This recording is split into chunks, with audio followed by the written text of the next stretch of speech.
भारत हमेशा ये दावा करता रहा है कि पाकिस्तान के साथ हालिया कशीदगी के दौरान अमेरिका का कोई किरदार नहीं था, ना कोई सालिसी हुई और ना ही वॉशिंगटन ने पसे पर्दा कोई दबाव डाला। लेकिन अब खुद भारतीय अखबार दी वायर की रिपोर्ट ने इन दावों की कलई खोल कर रख दी है। रिपोर्ट के मुताबिक पहलगाम वाक़ये के बाद पाकिस्तान और भारत के दरमियान 4 रोज़ा कशीदगी के दौरान भारत ने अमेरिका में भरपूर लॉबिंग की। ये वही वक्त था जब नई दिल्ली आलमी सतह पर ये तासुर देने की कोशिश कर रहा था कि मामलात मुकम्मल तौर पर दो तरफा हैं और किसी तीसरे फरीक का कोई अमल दखल नहीं। सवाल ये है कि अगर अमेरिका का कोई किरदार नहीं था तो फिर जंगबंदी के दिन यानी 10 मई को भारतीय सिफारत खाने की खिदमात हासिल करदा लॉबिंग फर्म अमेरिकी हुक्काम से क्यों राब्ते कर रही थी, और वो भी व्हाइट हाउस के चीफ ऑफ स्टाफ, अमेरिकी तिजारती नुमाइंदे और नेशनल सिक्योरिटी काउंसिल के आला ओहदेदारों से। अमेरिका के फॉरेन एजेंट्स रजिस्ट्रेशन एक्ट के तहत जमा कराई गई दस्तावेजात ये साबित करती हैं कि ये राब्ते महज इत्तेफाक नहीं थे बल्कि एक मुनज़्ज़म लॉबिंग मुहिम का हिस्सा थे। अगरचे दस्तावेजात ये वाज़ेह नहीं करती कि ये राब्ते जंगबंदी से पहले हुए या बाद में, लेकिन इतना जरूर वाज़ेह है कि भारत बैक वक्त 2 मुख्तलिफ बयानिए बेच रहा था।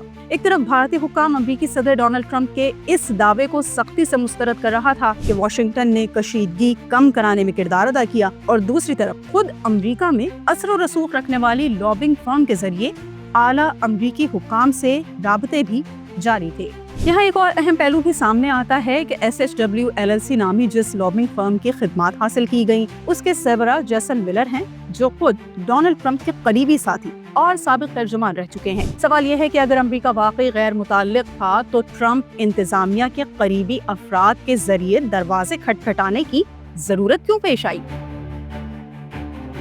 रिपोर्ट के मुताबिक भारतीय वजीर खारजा S जयशंकर और खारजा सेक्रेटरी विक्रम मिस्री समेत सीनियर सिफारतकारों की मुलाकातों के लिए भी इसी लॉबिंग फर्म के जरिए रास्ता हमवार करने की कोशिश की गई, यानी बराह रास्त सिफारती चैनल्स के बजाय पैसे देकर मुलाकातों का बंदोबस्त, जो खुद भारतीय सिफारतकारों के मुताबिक था, गैर मामूली इक़दाम है।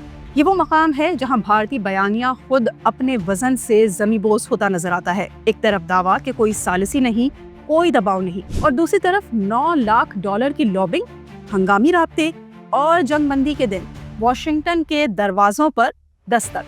ये तमाम हक़ाइक़ इस बात की निशानदही करते हैं कि भारत ने आलमी सतह पर अपनी पोजीशन कमजोर होने के खौफ से अमेरिका में असर रसूख इस्तेमाल करने की कोशिश की, मगर अब वही दस्तावेज़ात इनके सरकारी बयानात के मुंह पर तमाचा बनकर सामने आ गई हैं।